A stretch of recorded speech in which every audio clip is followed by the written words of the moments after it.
할렐루야. 거룩한 주일 아침입니다.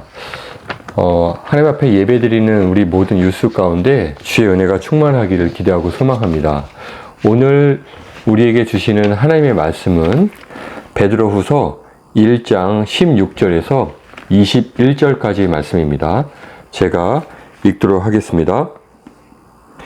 우리가 여러분에게 우리 주 예수 그리스도의 권능과 재림을 알려드린 것은 교묘하게 꾸민 신화를 따라서 한 것이 아닙니다. 우리는 그의 위엄을 눈으로 본 사람들입니다.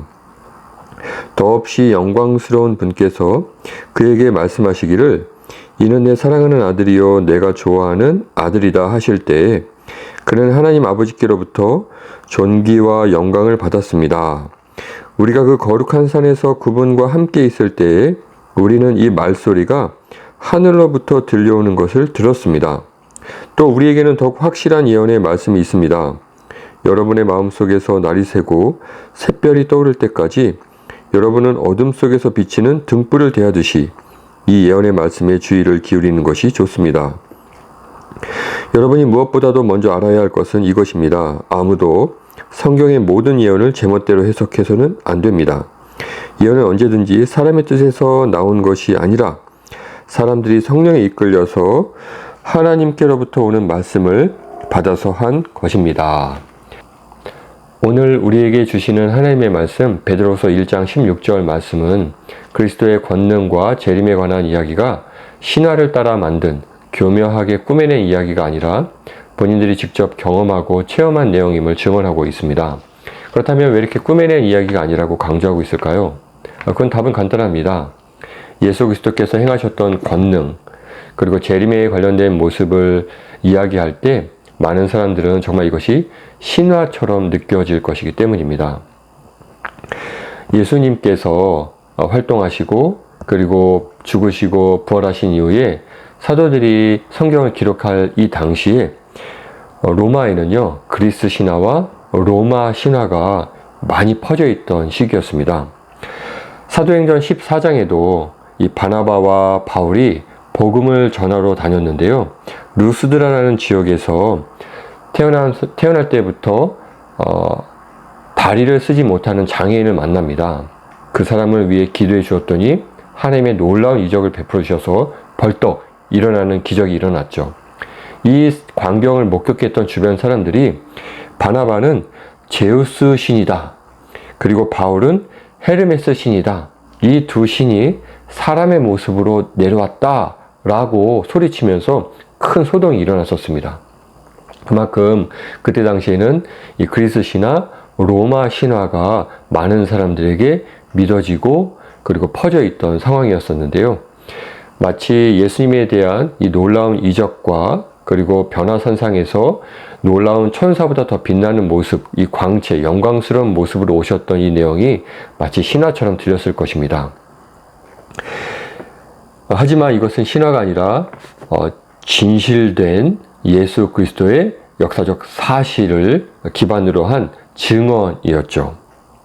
그런데 이 증언은 오늘 현대를 살아가고 있는 과학 만능주의에 살아가고 있는 과학이 고도로 발달한 현대인들에게도 마치 정말 SF 꾸며낸 이야기와 같은 공상 과학 영화에 나오는 이런 이야기로 들릴 거라 생각합니다.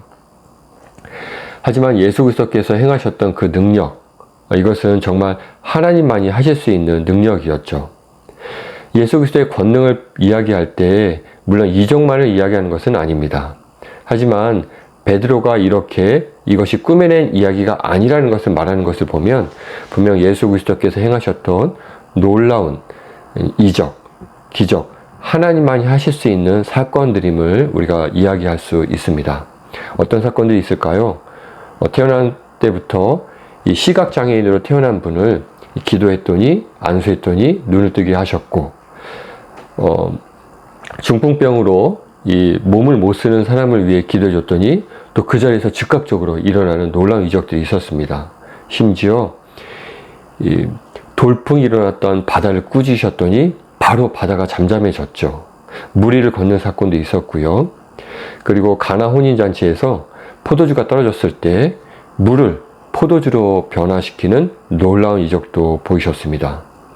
그리고 죽은 지 사흘이나 지나서 썩어서 냄새가 나는 시신, 이 나사로의 시신을 말씀 한마디로 이렇게 세우시고 다시 생명을 공급해 주셨습니다. 이러한 이적들은 정말 믿기 어려운 내용들이죠. 그런데 여러분, 하나님이 행하셨던 사건을 우리 창조 때부터 한번 살펴보겠습니다. 여러분, 이 세포는 이 DNA와 단백질 효소와 그리고 여러 가지 복잡한 구조들로 이루어져 최소 단위의 생명체죠. DNA는 누가 만들었으며 단백질은 누가 만들었고 효소는 누가 만들었을까요? 하나님이 만드셨죠. 이 눈에 보이지 않는 생명의 최소 단위 세포도 하나님이 만드셨고요. 그리고 우리의 인간의 지식으로 측량하기 어려운 이 광활한 우주 또한 하나님께서 말씀으로 창조하셨습니다. 눈에 보이지 않는 작은 것부터 우리 눈으로 그 모든 이 범위를 확인하기 어려운 우주까지도 하나님께서 말씀으로 창조하셨습니다. 그 능력으로, 그 창조의 능력으로 하나님께서는 이 땅에 오셔서 죽어가는 사람들, 병든 사람들을 살리시는데 그 능력을 행하셨습니다. 예수 그리스도께서 하나님이시라는 이 절대적 증거이죠. 세상 사람들이 병에 걸려 치료를 받을 때는요, 반드시 시간이 필요합니다. 물론 의학적 기술, 여러 가지 의학적 지식들이 필요하지만 의학적 지식이 총동원돼서 치료할지라도 치료가 온전히 이루어지는 데는 반드시 시간이 필요합니다.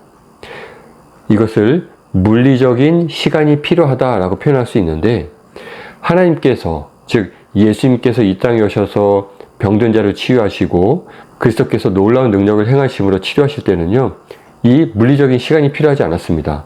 기도하면 바로 일어났던 거죠. 기도하면 바로 치료가 됐던 거죠. 여러분, 포도가 알코올로 변하려면 또 많은 시간이 필요하지 않습니까? 하지만 예수님께서는 이 H2O라는 이 화학 구조로 되어 있는 이 물을 알코올로 변화시키는 놀라운 이적을 행하셨죠. 물이 알코올이 될 수는 없습니다. 혹 포도를 공기가 통하지 않도록 밀폐시켜서 알코올로 만드는 데는 이 역시 많은 시간이 필요한데요. 예수님께서는 하나님이시기 때문에 그 모든 법칙들을 무시하시고 하나님께서 그 창조의 능력으로 말씀 한마디면 물을 포도주로도 변화시킬 수 있는 능력을 행하실 수 있던 분이죠.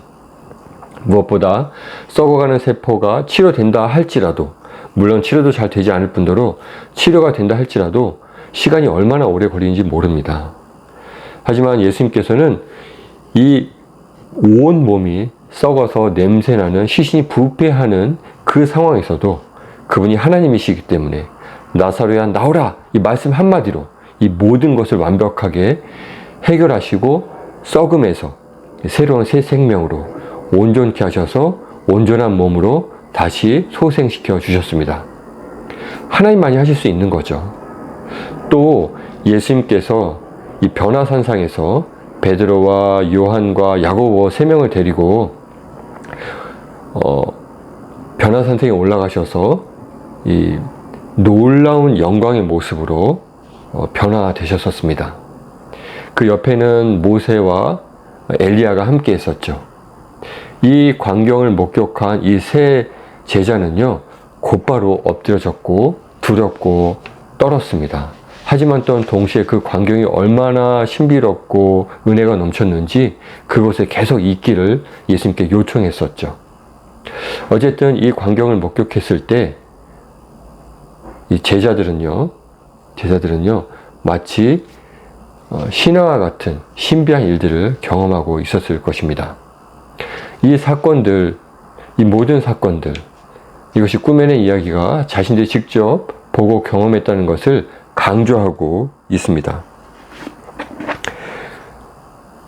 예수님께서 하나님이심을 증명하셨던 이 놀라운 사건들은요, 우리에게 도전을 줍니다. 너희가 정말 믿을 거냐, 믿지 않을 거냐. 예수님에 대한 평가에 있어서 예수님이 신일 수도 있고 아닐 수도 있고 라는 중간 다리는 없습니다. 예수님의 하나님이냐 아니면 그가 정말 정신 나간 망상증 환자냐라는 것을 우리가 결단하고 택하고 믿느냐 믿지 않느냐만 우리에게 도전을 줄 뿐입니다. C.S. 루이스라는 유명한 기독교 사상자도 이런 말을 했습니다. 예수님에 대한 평가에 있어서 중간 입장은 없다는 겁니다. 그가 했던 말, 즉 예수님께서 당신이 하나님이고 하나님의 아들이라고 선포하셨습니다. 정말 그가 하나님의 아들이 아니라면 망상증 환자죠. 여러분, 망상증이 뭔지 아시죠? 사실이 아닌 거를 진짜 자기가 사실로 믿는 겁니다. 예를 들어 자기가 슈퍼맨이라고 믿는 사람들이 있어요. 빨간 망토를 두르고 옥상에 올라가 진짜로 뛰어내리죠. 사망하겠죠. 자기가 슈퍼맨이 아닌데도 불구하고 진짜로 믿고 뛰어내리는 겁니다. 이렇게 자신을 과대 포장해서 믿는 걸 과대 망상증이라고 하는데요. 예수님이 정말 하나님의 아들이 아닌 메시아가 아니었는데도 불구하고 자신을 가리켜 내가 하나님의 아들이라고 선포하셨는데 하나님의 아들이라고 선포했던 것이 거짓말이었다면 예수님을 망상증 환자입니다. 그럼 믿지 말아야 됩니다. 믿지 말아야 됩니다. 이에 대해서도 고린도전서 15장에서는 다음과 같이 이야기하고 있습니다. 만약 그리스도께서 부활하신 것이 아니라면 여러분의 믿음, 즉 우리의 믿음은 헛된 거라고 이야기하고 있죠. 그리고 우리가 아직 죄 가운데 있는 거라고 선포하고 있습니다. 또 그리스도 안에서 우리가 바라는 것이 이 세상에만 해당되는 것이라면, 즉 그리스도의 부활을 소망하는 것이 잘못된 것이고 그저 이 땅에 살다가 죽어 없어지는 거라면, 그런 거라면 크리스찬처럼 불쌍한 사람이 없다는 겁니다. 예수님이 망상증 환자라면 예수 믿는 사람들은 다 거짓말을 믿는 사람들이 되는 거기 때문에 그렇습니다. 당장 믿지 말아야죠. 만약에 정말 예수님께서 그리스도가 아니고 예수님께서 하나님의 아들이 아니고 사도들이 증언했던 놀라운 권능과 또한 재림하실 때의 모습으로 변화됐던 그 놀라운 사건들이 다 거짓말이라면 저는 당장 교회 사역 그만두고 제가 하고 싶은 일 할 겁니다. 왜 거짓말을 믿어야 됩니까? 거짓말을 믿는 사람들은 불쌍한 사람들이고 속는 사람들이고 그리고 결국은 많은 손해를 볼 것입니다. 그래서 저는 정말 예수님이 메시아가 아니다, 성경이 말하는 게 거짓말이다, 그런다면 저는 제 뜻대로 살고 싶습니다. 왜 내가 예수님 때문에, 그 거짓말 때문에 내가 먼저 손해봐야 하고, 왜 자존심 상하게 먼저 사람들에게 찾아가서 용서를 구하고, 왜 내가 먼저 희생하고 내가 왜 손해를 봐야 합니까? 내 뜻대로 살고 싶습니다. 하지만 문제는 그가, 즉 예수님께서 말씀하셨던 내용, 그리고 사도들이 증언했던 그 모든 내용들이 사실이라면, 그가 정말 예언되어져 있던 약속의 아들 메시아라면, 우리의 구원자 되시는 유일한 메시아라면 안 믿는 사람들이 큰일 나는 거죠. 반드시 믿어야 합니다. 왜냐하면 그분이 진짜 메시아이기 때문에 그렇습니다. 그렇다면 예수님께서 말씀하셨던 천국과 지옥이 분명히 있는 것이고, 예수님께서 말씀하셨던 것처럼 오직 그분만을 통해서만 우리가 구원을 받을 수 있기 때문에 그렇습니다. 그분이 정말 메시아라면 안 믿는 사람들이 정말 불쌍한 사람이 되는 거죠. 여러분, 예수님은 정말 살아계신 하나님이십니다. 그분은 지금도 부활하셔서 하늘 보좌 우편에 앉아 계셔서 우리를 위해 중보 기도하시는 분이시고 유일한 중보자 되십니다. 그분을 믿고 그분의 구원의 복된 은혜를 체험하고 경험하게 되기를 바랍니다. 우리의 이성과 과학을 초월해서 이 땅을 말씀으로 창조하신 창조주 되실 뿐만 아니라 당신의 그 고귀한 희생을 통해 우리를 구원하신 유일한 메시아 되심을 여러분도 체험하고 경험하게 되기를 소망하고 기대합니다. 베드로 사도, 요한 사도, 바울, 여러 사도가 자신의 생명 바쳐 증언했던 예수 그리스도가 정말 살아계시다라는 이 사실을 우리는 기도하는 가운데 성령의 임재하심을 통해 믿을 수 있게 됩니다. 또한 오늘 베드로 사도가 고백하고 있는 것처럼 우리에게 정말 중요한 은혜를 주셨는데, 놀라운 은혜를 주셨는데 그게 바로 성경 말씀이라는 겁니다. 성경 말씀을 통해 하나님께서 역사하셔서 성경 읽는 가운데 성령의 임재하심으로 말미암아 성경을 깨닫게 하시고 우리에게 믿음을 허락해 주시고 구원의 메시아를 바라보게 할 겁니다. 사랑하는 우리 KM 유스 여러분, 예수님은 정말 살아계십니다. 예수님께서 행하셨던 모든 이적과 그분의 권능과 재림하실 때의 모습을 미리 보여주셨던 사건은 역사적 사실입니다. 이 사실을 믿으시고 흔들리지 않는 믿음 가운데 거하심으로 말미암아 주께서 오늘도 우리에게 베풀어 주시는 그 놀라운 구원의 은혜 속에서 충만한 기쁨과 감격을 누리며 살아가는 KM 유스 모두가 되기를 소망하고 바랍니다. 기도하겠습니다. 거룩하신 하나님, 우리를 위해 죽으시고 부활하신 그 역사적 사실을 온전히 믿고 그 기쁨과 감격에 충만하여 하나님을 위해 살아가는 KM 유스들 되게 하시고, 지금도 이 사실을 모르는 불쌍한 영혼들을 위해 기도하며 복음 증언하는 일에 최선을 다하는 우리 KM 유스들 모두가 되게 하옵소서. 주께 감사드리며 예수님의 이름으로 기도드립니다. 아멘.